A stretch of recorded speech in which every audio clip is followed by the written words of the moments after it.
More and more people are asked to lead teams nowadays in the workplace. Yet the path to becoming a good leader is a long and not always straightforward one.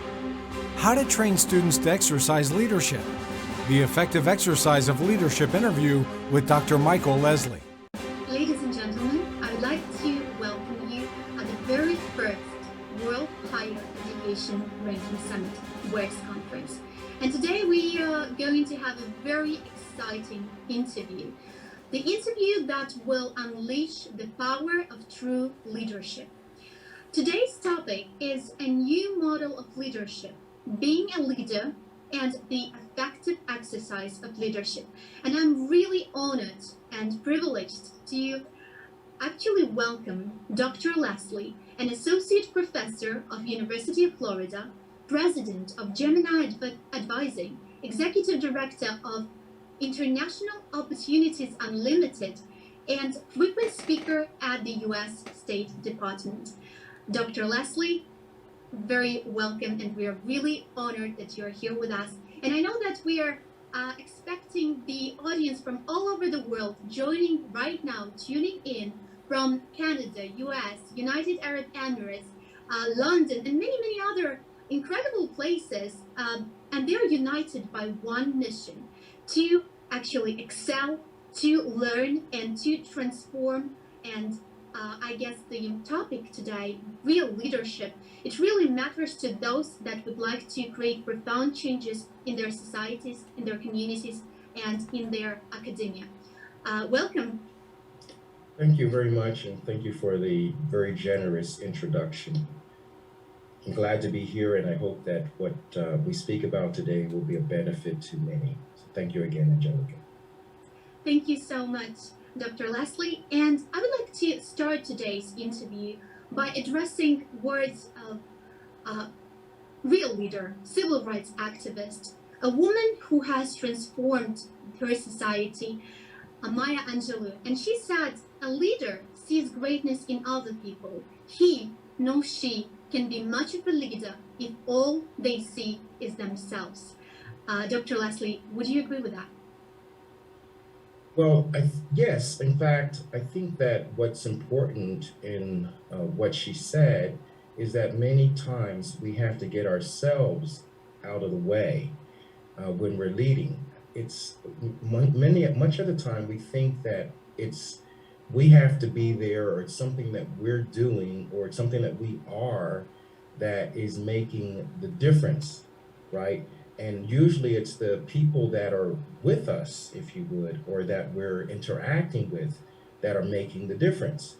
That's what it means to be a leader. It's not about us, it's about producing a future that otherwise would not occur. And for that, you need other people to be in alignment in producing that future. So yes, I would say that one really has to focus on getting oneself out of the way so that the results can show up. This is just brilliant, and I'm very happy that we have opened such an important chapter in everyone's life, leadership. And I would like to ask you a question that is very obvious. What is leader to you? What is the meaning of leadership? Just maybe in a few sentences. Well, I think we can take this in two parts, and looking at it from the perspective of the work that we do, which is an ontological approach to leading and leadership, or being a leader and leading effectively. So one definition, and there are many, I mean, there are books, probably 10,000 books about leadership, maybe more now in the age of, the internet. This is a very particular definition that's we found to be very powerful. Being a leader is being capable, if you will, of bringing into existence something that would otherwise not come into existence. That's what it means to be a leader, right? Now, leadership itself is articulating that future in such a way that other people are enrolled, are inspired to take action, if you would, to bring that vision, if you would, or that future into existence. So one is being a stand for bringing something forth that otherwise would not exist. And the second is being able to articulate that in language in such a way that people see that future for themselves, are inspired to work towards that future, collaborate that towards that future, align with that future. So those are the two distinctions that we make in this work. It is super interesting to hear this concept of leadership and ontological approach towards it. And while we are talking about ontological approach, we ask ourselves what is the source of the action of leadership. And as you just mentioned, we are more focused on the inner being, not on outer qualities of the person exercising leadership, right? Yes, you see, our actions, in fact, spring from who we're being in the moment. For example, if I'm being a student, and if I'm being a student, if my actual being is that of student, then there's certain things that I will do. I will probably take notes. I'll ask questions. I'll be present on time. I'll actually prepare for examinations. Those kinds of things spring from who you're being. Now, and you can, to take that a little further, I might be being a poor student. I might be being an average student, or I might be being an excellent student. That being gives rise to certain behaviors. The student who wants to be is being average, well, maybe doesn't take notes, maybe doesn't come to class on time, or she, or maybe he doesn't even listen to the lectures because he's being average, right? So the being of something actually determines the actions of that person, that individual, or even of an organization. Let me give you another example that it's pertinent to our work, and that's with the being of a business, right? The being of a business could be making as much money as we can, and it doesn't make any difference how we make it, even if we pollute the environment, right? Or even if mistreat our workers, right? That's one type of being for an organization. But another kind of being could be, our being is sustainability, conserving the planet. Yes, making profit, but that our being is not all about making profit, you see? So that's why the being of an organization or the being of a person has a profound effect on the actions that person takes in the world and in their environment. This is just brilliant. Dr. Leslie, we are here with the audience of deans, faculty members, professors, and everyone in academia that are leaders themselves, and they would love to learn more. How do they transform their community, their environments? What do you think are the essential skills right now in the 21st century that will include sustainability, that will include advocacy for change, for a better environment, for a better world, that those people need to practice? Well, there's some fundamental, so I'm going to give some credit to, and so there's a better understanding of what we're talking about here.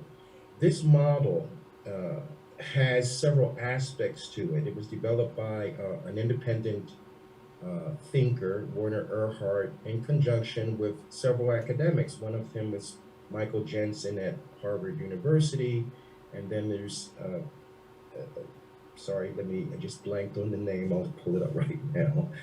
You can probably deal with this in edit. But so Steve Zaffron, another owner of a consulting company, a consulting firm that's been very effective in producing change in organizations and businesses, right, around the world. Jerry Cheverdia, another academic from the University of California, and Krush Cooper, also from the University of California at Los Angeles, put together this course that has the components that have one be a leader, not know about leadership, not try to imitate what other people do, but actually be source of a way of being that has you impact other people effectively. So I wanted to make sure I mentioned the source of this work. I'm a exponent of it because I've been trained in this model for over 20 years. So, and there's several others, academics around the world, more than 400 now, who have been participating in this work and are able to offer this at the institutions that they belong to. So, to your question, the essential elements of leadership, the foundation, the sine qua non, if you would, of being a leader and exercising leadership effectively are four. So the first one is there has to be a relationship of integrity with your word. Your word has to mean something to you. As in, if I say I'm going to do something, respecting the fact that you've given your word to that and you're going to do it, right? And if you don't do it, if you're not able to do it, because we can't always keep our word, making sure that you clean up the mess, if you would, damage that's done by you're giving your word to someone and then not fulfilling on your word. It's kind of like people trust us to do what we say we're going to do. And then if we do it, great, everybody moves forward another step towards the goal. If we don't, then it damages our ability to evoke trust, to evoke people to actually believe and to follow, to align with what we say. So the basic foundation, one of the basic, and I'm going to give you four, because it's a semester long course. So I can give you, this basic, since you asked for it, this basic information about what must be there in order for one to lead effectively, to be a leader and lead effectively. So that relationship to one's word, that one of integrity, right? The second is that you have to be authentic. Now, people say that they're standing for something. Organizations do this all the time. We want our workers or our faculty or our administrators to participate in the decision-making process fully, and then they don't provide the mechanisms for that to occur authentically. Like we're going to give you a survey, tell us what you think. You being able to have a say in how this organization moves and evolves, that's being authentic about your commitment to having people participate, right? So there has to be a level of authenticity. One has to comport oneself or behave in correlation to the word that one has given, right? And alignment is one word that we use. So there's that, the second piece of it. The third is, when one is leading or when one is being a leader, there will often be circumstances, occasions when it gets tough. Your people will oppose what you want to do. They won't understand it. They may even disagree with it. I mean, that happens a lot, right? But if you're committed to something larger than yourself, larger than how good you're going to look, how much effort it's going to take, whether it's, you're tired of doing it, whether people like you or don't like you. If you're committed to actually something larger, like in a university setting, it would be one example. We often talk about diversity and inclusion in our universities nowadays. Well, that's not an easy one to take on.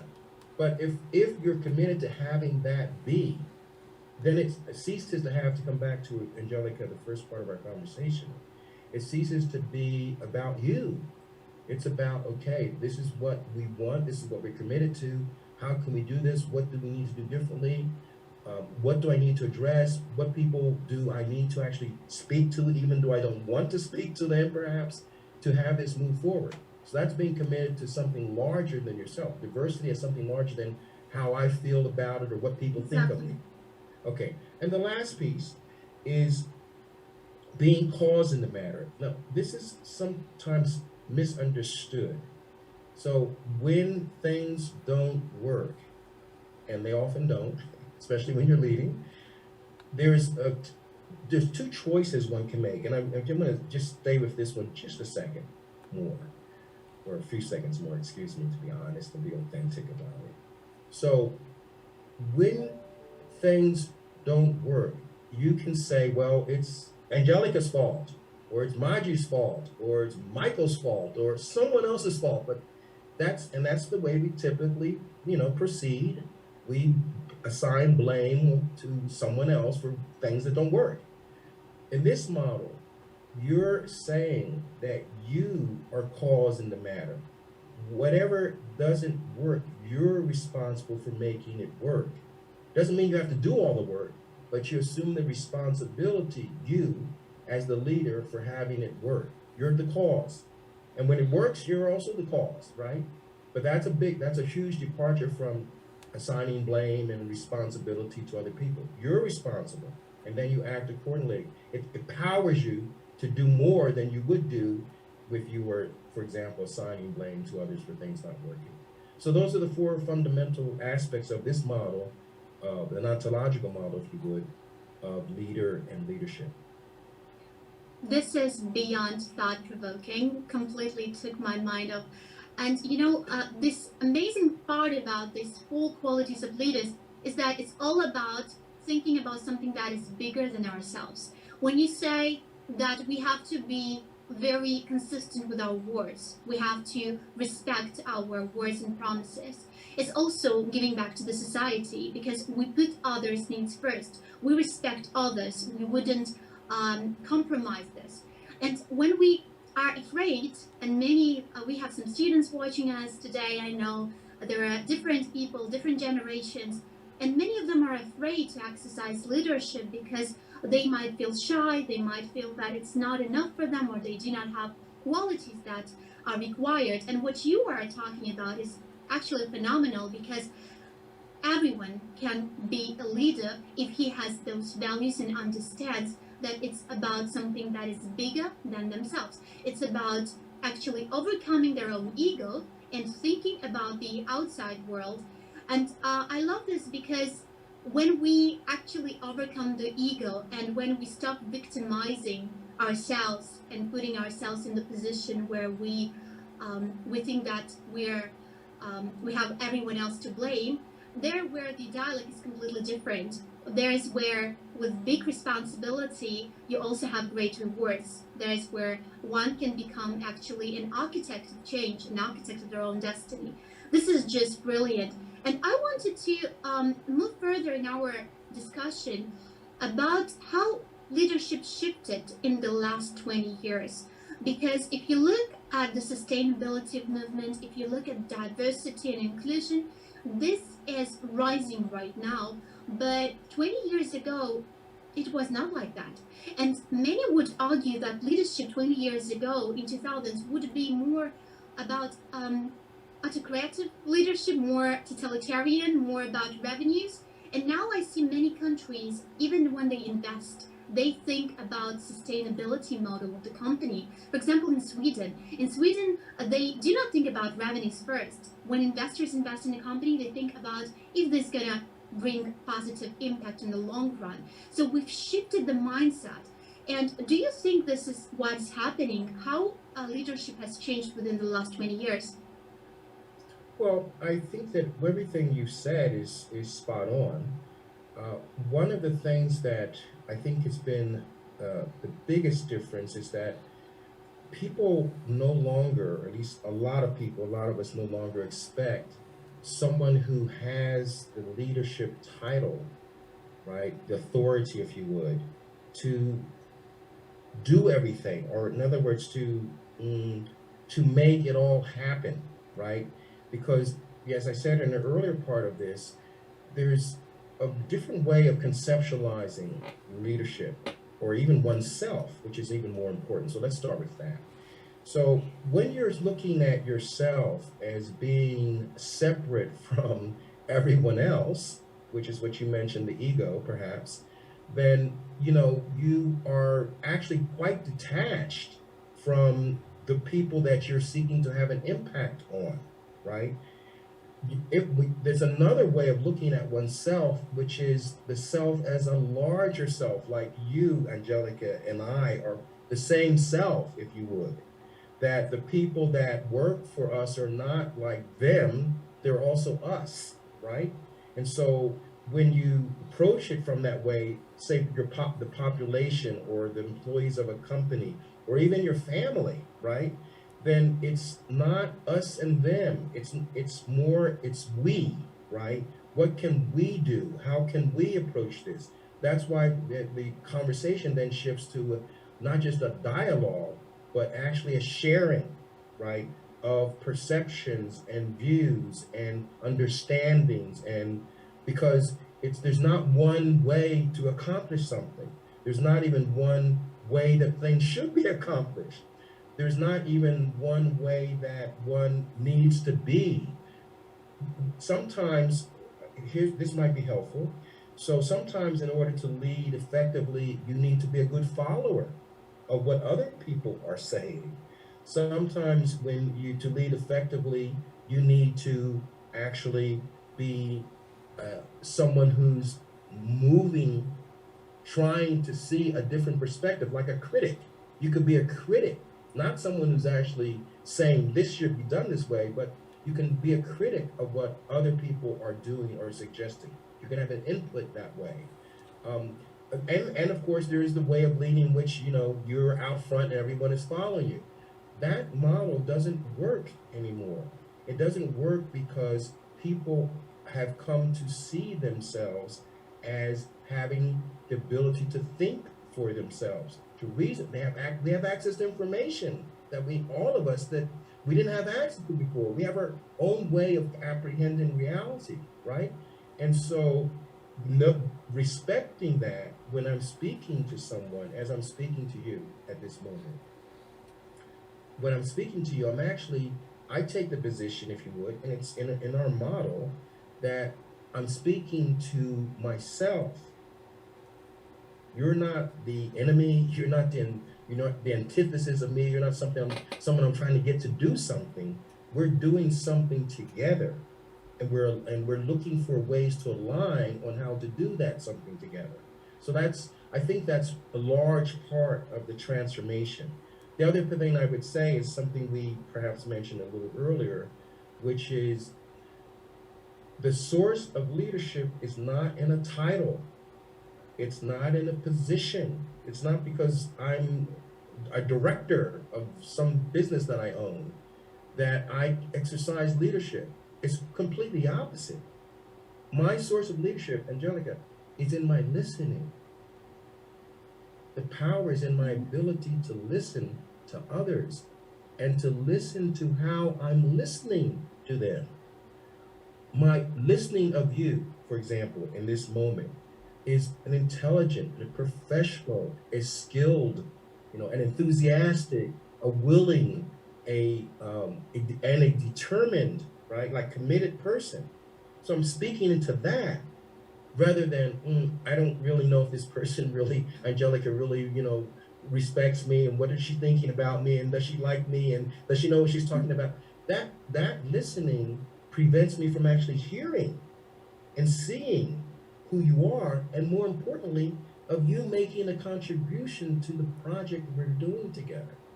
So those, I'll summarize. One is in a transformation of our listening, and then the second is a transformation of who we hold ourselves to be. I'm not separate from you. You're not separate from me. We're working on this together. Wow, this is brilliant. Dr. Leslie, I have no words, because this is very heart-opening, because leadership is actually not to appealing to someone's personality, it's to appealing to someone's heart. And I would like to ask you a question based on your incredible experience of leadership execution within the last 20 years. What would be your advice to academics, to deans, to everyone that is involved in new systems of education? What would be your advice towards how they can contribute to this new leadership? Well, I will say this. Thank you for that opening to say these words. So and this is heartfelt, as you put it earlier, because it comes from whom I'm being. So, and I'm being an opening. I'm just being an opening for this model to be expanded further into the world. So here's what's available for all of us, whether we're deans or professors or administrators or even students, and that's the giving ourselves the opportunity to see to explore, or the real word is discover. Discover who we are, who we have been being in the world, like what our frames of reference are, how we think the world is put together. Discover it perhaps for the first time gives you access to being differently. So, in the course, there are some constraints, if you would. I mentioned one of them, how we listen to other people. We listen to them as though they're less than, or maybe even more than. Something prevents us from being with them authentically in our listening of who we're seeing in front of us. So this course allows you to get access to how you are listening. It also gives you access to what are some of the other constraints on how you behave. For example, some people, most of us as human beings, we've learned certain ways of surviving. We dominate other people in conversations, or when things get difficult, we remove ourselves from the conversation. We go away. I'm sorry, I'm busy, I'm on my phone, whatever, to escape from looking and being in the conversation.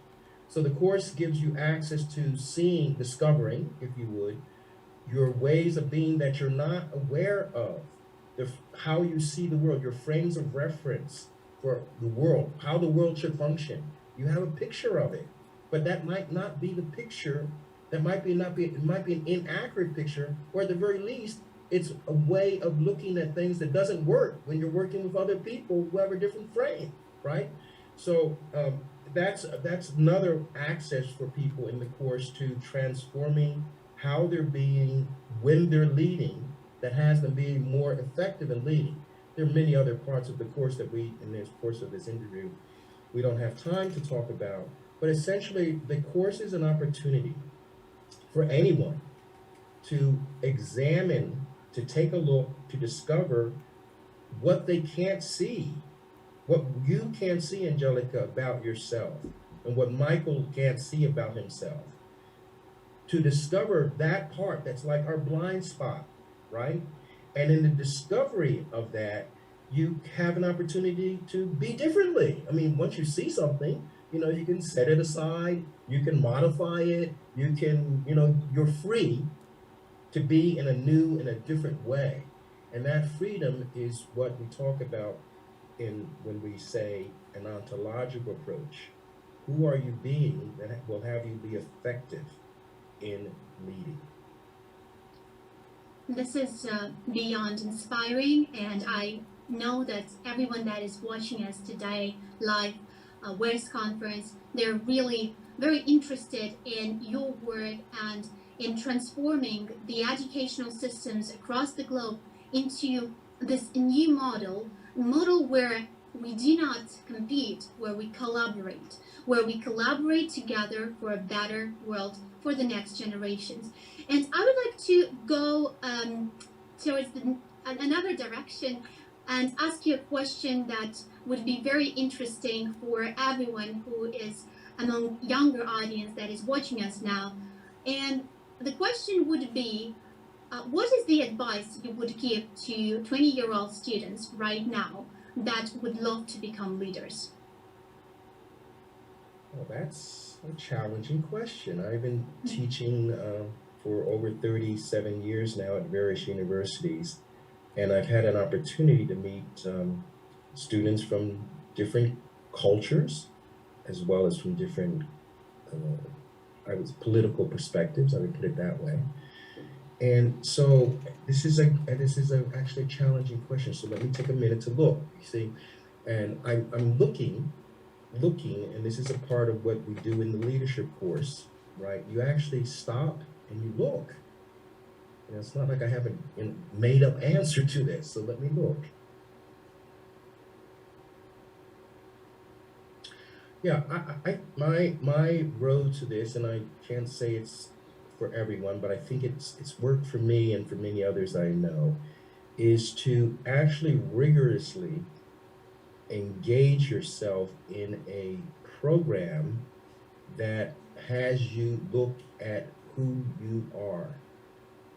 See, it's the made up part of ourselves that gets in the way. I'm going to be a doctor, I'm going to be a lawyer, I'm going to be an engineer, all that stuff. So my parents want this to happen for me. I got to make money. I'm going to, all of that. Yeah. You inherited that. You and I, Angelica, we inherited that from society, from our parents, from the church, from, if we've been in the military. I mean, it's all something that was imposed upon us. And we think is who we are.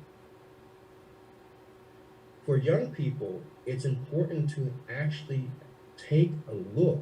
If you were not all of those things, who would you be? What's the possibility for your life? If it's not what everyone has told you, what might the possibility be? Like an exploration. And it's a challenging exploration. As I said, it usually takes some time. And the point of what we're attempting to do and what we are doing is to get this into the school systems, this ontological approach, this reflection, if you would, so that people are freed up. They're not doing for, 20 years or 30 years what their mother told them to do, or what their church told them to do, or what their father said, or what the institution tells them to do. But they're freed up to actually look, perhaps for most of us for the first time, sit with the question, who am I really? Who am I really? And what are the possibilities for me really? Like that. So that's what I would encourage young people to do, is to put themselves in a place, a program, a course, in which they actually get a chance to take a look. I love that. And I believe that academics, faculty members, deans, university presidents, and professors that are watching right now, they would be extremely happy to actually communicate with you, Dr. Leslie, and get insights from you on, after the conference is over, on how to exercise this at their institution. And I believe that towards younger generation, if we look into it, we see that their values have changed. And we see that right now it's a lot about not only money, revenues, not only success, and success has completely redefined, the meaning of success was redefined within the last 10 years. And right now I can see, if we summarize, that true success and true leadership is not about revenues, it's about the amount of lives you've impacted. It's about real measurable impact. And if you could summarize, what would you see in this impact? What do you think is the best tool to measure it? And can actually, I have a question, because before the session, just before we summarize it, I have a question from a student, and they were really anticipating your interview. And we have a question from Aisha. She's a student from the UAE, and she's saying, can an introvert develop leadership qualities? This is a very interesting question. So I would get back to you on this. That's charming, actually. That's actually perfect question. Her name is Aisha? Yes. Yes. So Aisha, that's a great question, and it comes full circle to what we're doing here in this work. And I sincerely hope you have an opportunity to participate in it at your university or elsewhere. So here's the thing, Aisha. These labels that we put on ourselves, I'm an introvert, I'm an extrovert, I'm shy, I'm outgoing. Those are all labels. Those are things that, and when I was speaking earlier about how we have frames of reference for ourselves. Okay, an introvert, well, if you're an introvert, well, obviously you won't do X, Y, and Z, right? You won't talk to people, you'll keep to yourself, all those kinds of things. But if you could let go, you see, that's the power of this work. Maybe if you take a look, you find out, well, maybe I'm not an introvert. Maybe that's what someone has told me about myself, or even I've told myself about myself, but it's not actually true, right? And so once you freed yourself from the definition of I'm an introvert, then everything in leadership becomes possible to you. Well, if I'm not an introvert, maybe I could stand up and say something. If I'm not an introvert, well, maybe I can share what I have to say with other people. You see? So that's the power of transforming who one is being, right? And it's some work. You'll have to do some work because there's a reason why you think you're an introvert, not just because people told you. Probably you've been practicing being an introvert for a long time in your life. I practiced being an extrovert, right? For a long time in my life. I mean, that's what professors like, that kind of role, if you would, right? But then now I've discovered that I have more power in just listening. This is beyond powerful. This is beyond powerful, and I know that today's interview has generated massive excitement and interest among everyone who was just watching us today. And I would like to remind our viewers that we are now live at WERS Conference, the very first World Higher Education Ranking Summit. And today we're joined by industry leaders, academics, professors, brightest minds of the world that are working together collaboratively to innovate and to make education systems around the world better for students. And I was really honored today to have this incredible, really powerful, thought-provoking and raw discussion with Dr. Leslie. Dr. Leslie, I am beyond grateful for your contribution towards everything, because for me personally, this interview was extremely insightful. I realized so much about leadership and how we can execute it. And it's super important for everyone who was listening, watching this, to actually be honest, to stop having any labels, and to understand that it's not about us, it's about the whole world, and we are the whole.